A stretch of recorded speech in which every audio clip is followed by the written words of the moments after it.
Hello and welcome everybody to our Coffee Talk mini-series. We are talking about the fast track to compliance with the EU directive in 8 nuggets. And here comes today one for a very special one, which we're going to talk about.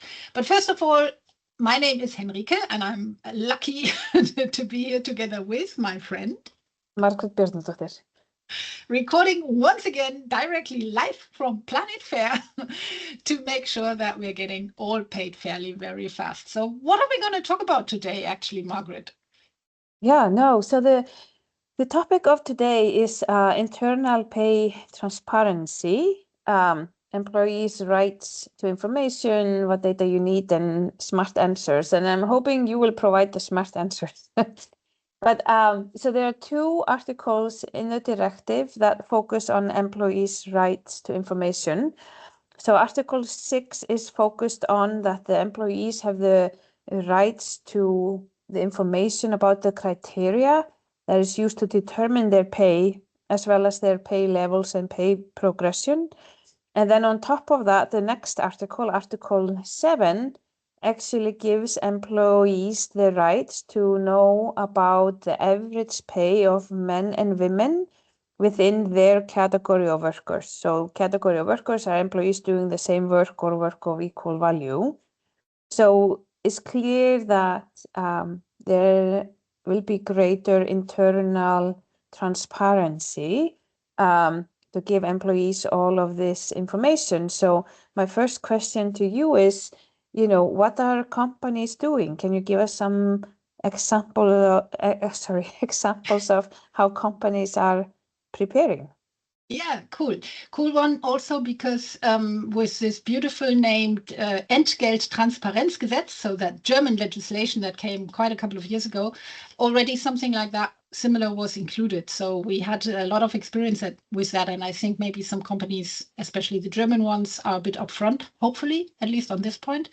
And in our fair play management circles, where they talk about what they're doing, actually they disclose in this group a lot of stuff. And one that I really like, which is probably the nicest example for this question, is what we see is that they do the pay gap calculations. That's all good, all great. But then again, they sometimes managers struggle to explain those results to the employees. So it's really this confusion that comes along, or also mistrust if you're not sure about employees don't really believe that the employer is doing it right. So what one of those companies did, and hopefully many will copy and paste it, is they created a very, very broad multilingual FAQ with video explanations to really simplify this pay equity concept that they have for all employee groups in the company. They train their managers with scripts and even role play exercises to really make sure that they can respond confidently and consistently when they're talking to the employees about this topic. And they actually also set up a secure single entry channel for requests so that they really try to reduce errors and ensure traceability of the requests that they are getting.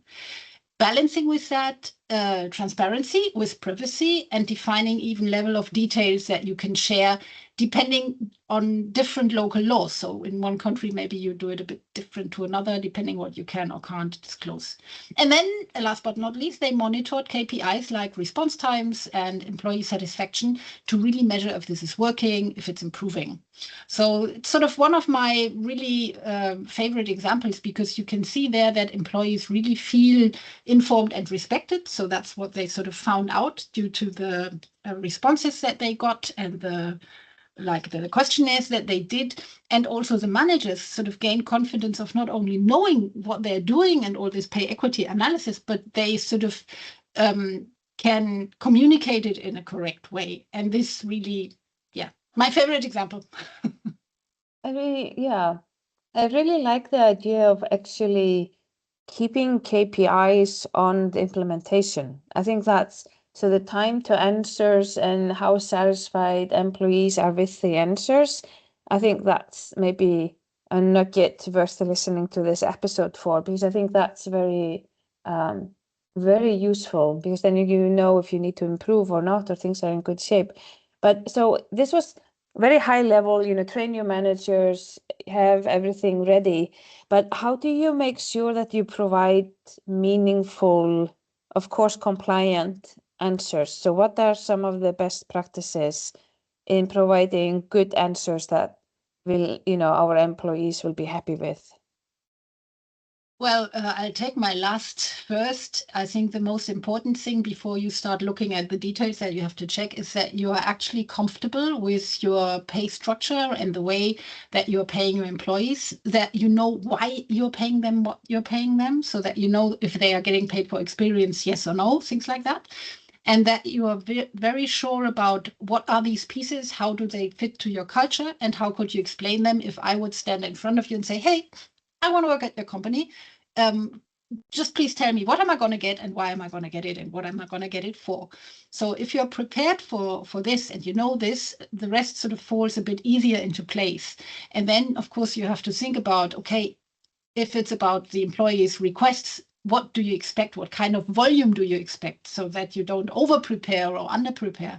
That's maybe something really a good learning from Germany X years ago was when this came, some companies really prepared well. They did so much. They really put loads and loads of efforts into this, knowing that those questions would come.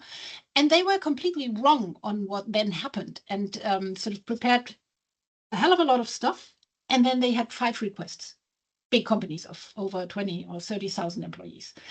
And they could have anticipated this better. So it's like you said before, we ask afterwards, but maybe we should figure out what do we actually expect and then prepare accordingly and really make sure if you want to have the full automation and standardization, do you need that for 5 people who are going to ask, or are you expecting more?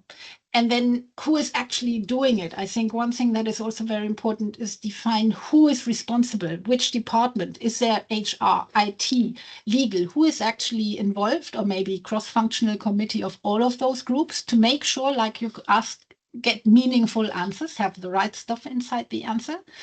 And yeah, the training manager, we had it in the example. That's really, I think, crucial because they get the questions. And make sure that you sort of keep monitoring it. And yeah, so many things you do, but I think I would stop here. Okay, that sounds good. And I think that brings us very close to our 8 minutes. So maybe that's just perfect. That's true too. No, that's great. So I wish everybody great communications, good trainings, and especially, of course, good pay systems, because I believe that if your system is good and it fits your culture, you don't have to have too much respect of this question. You can answer, you can do it. So it's like, what do you say? You first clean up in front of your house and then you open the doors. Thank you, Margrét. Yeah, our 8 minutes are over. Let's make sure we get some more nuggets into this series. Thank you so much. Bye-bye. Thank you, Henrike. Bye.